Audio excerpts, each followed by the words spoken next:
سلام و درود هموطنان گرامی. نوروزی عجم یا خود نوروزی جهانی را به همه شما مبارکباد میگویم.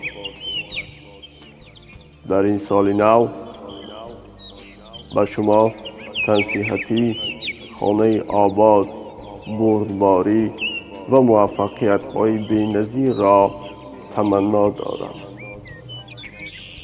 امیدوارم این فضایی که حکومت جمهوری تاجیکستان علل خصوص پیشوای ملت محترم امام علی رحمان به ما فراهم کرده اند، در این فضای آرام همه ما به آرزوهای خود خواهیم رسید.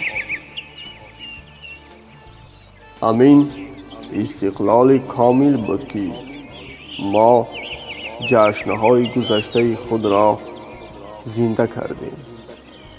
با تشبث بی واسطه پیشوای ملت محترم امام علی رحمان، نوروز جشن جهانی شد.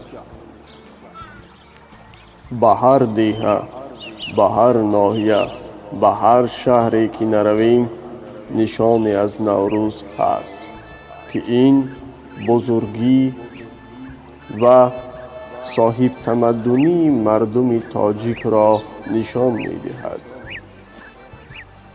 از این لحاظ از یزدان پاک تمنای آن را داریم که تاجیکان همیشه در کنار هم باشند، آسایشته، خرسند و آباد.